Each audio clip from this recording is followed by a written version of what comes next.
La page culture du 64 minutes, maintenant, demandez le programme de Jean-Baptiste Urbain qui nous attend à Angoulême pour la suite du Festival du film francophone. Bonjour à tous, je vous présente Hergé, enfin sa statue, c'est le papa de Tintin et puis c'est l'un des saints patrons du festival de la bande dessinée d'Angoulême, un festival qui, depuis bientôt un demi-siècle, fait rayonner cette ville de la Charente au-delà des frontières françaises. Mais il y a un autre festival ici à Angoulême, il a été créé il y a 6 ans par Dominique Besnéard, le plus célèbre des agents d'acteurs en France. C'est le festival du film francophone et il propose d'une part de montrer les gros films attendus de ces prochains mois. Cette année, le nouveau film de Tony Marshall, Tu veux ou tu veux pas, avec Sophie Marceau et Patrick Bruel. Et puis, il y a une compétition également ici à Angoulême avec des films venus des 4 coins de la francophonie. Gros plan sur 3 de ces longs métrages qui racontent à leur façon le monde. Bonjour, je peux avoir une blouse, s'il vous plaît? Vous en avez pas une sans tache? C'est pas des taches, ça a été lavé, c'est des taches propres.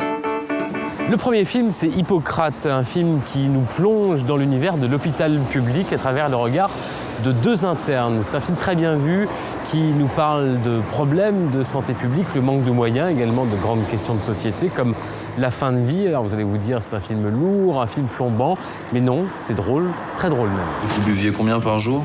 Dans les 40. 40? Et comment on fait pour boire 40 bières par jour tout en travaillant? Je tiens un bar. Tu sais, je me disais pour Monsieur Lemoine... Qui? Monsieur Lemoine, le patient qui est arrivé tout à l'heure. Il faudrait le mettre sous B1 pour son syndrome de Korsakoff.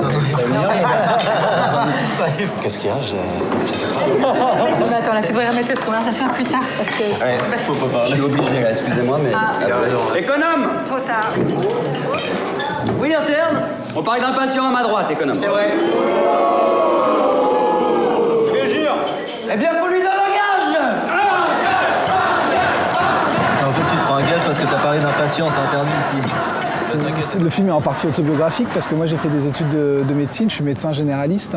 Puis l'envie de raconter tout ce que j'avais vu pendant 10 ans, pendant mes études, de raconter voilà, le récit d'apprentissage d'un jeune interne en médecine et de raconter les coulisses de l'hôpital et surtout toutes les humanités qui cohabitent comme ça à l'hôpital. C'est apparu comme une évidence pour moi et ça m'a donné envie d'écrire le scénario d'Hippocrate. Tu sais, j'ai remarqué un truc marrant. Si tu demandes à un patient de s'allonger sur le dos, eh ben, il s'allonge sur le ventre. Alors que si tu précises pas et que tu dis juste « Bonjour monsieur, allongez-vous s'il vous plaît », eh ben, le mec s'allonge sur le dos direct. Ouais, mais si tu tues un mec, qui c'est qui paye alors? T'es tranquille, toi, ton chef, c'est ton père. Je crois que t'as le droit à 5 décès par an. En fait, il est balancé là, dans un service de médecine interne, il a 23 ans. Il a fait que de la théorie, il a étudié ses cours, machin, et là, pour la première fois, ça devient concret. Je me suis vraiment identifié à lui, en fait, mais dans un truc où... un peu dans son mal-être, dans ses doutes et tout ça, là, qui se sentent pas légitimes. Franchement, je suis pas fait pour ce métier, c'est pas possible, quoi. C'est pas un métier, médecin. Une espèce de malédiction. Autre sujet de société, le dopage dans le sport et en particulier dans le cyclisme avec un film qui nous vient du Québec. Il s'appelle La Petite Reine. Il a d'ailleurs connu un grand succès lors de sa sortie il y a quelques mois au Canada. C'est l'histoire d'une championne qui, pour améliorer ses performances, prend des produits illicites. Et c'est vraiment une histoire prenante, un suspense. Jusqu'au bout, on se demande comment ça va se finir. Avec une actrice québécoise aux 1000 facettes. Elle s'appelle Laurence Leboeuf et elle pédale bien mieux que moi.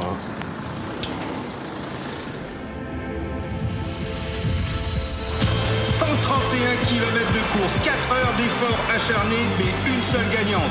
Qui sera la nouvelle championne du monde? J'ai ouvert la télé, il y avait un reportage où une cycliste très, très connue au Québec, qui s'appelle Geneviève Janson, qui était championne du monde, avouait publiquement avoir utilisé de l'EPO depuis l'âge de 14 ans. Ça m'a touché. Ce qui m'a intéressé, c'est le prix à payer pour réussir. Vous avez envoyé le rapport de tes derniers tests. Les as-tu vus? T'as des irrégularités. Ah oui?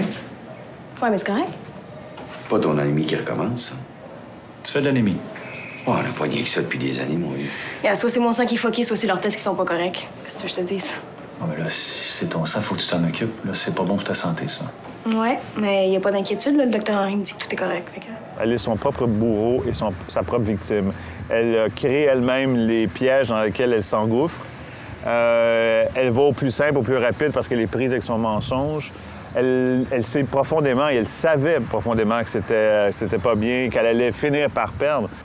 Ce que j'ai compris émotivement des coureurs et coureuses que j'ai rencontrés, c'est la peur qui les habite et l'intensité de cette peur que j'essaie de dépeindre dans le film. On va nous chercher la Coupe du Monde, on se ferme à la gueule. Moi, là, je suis là pour que tu gagnes. Je te l'ai dit, j'ai peur.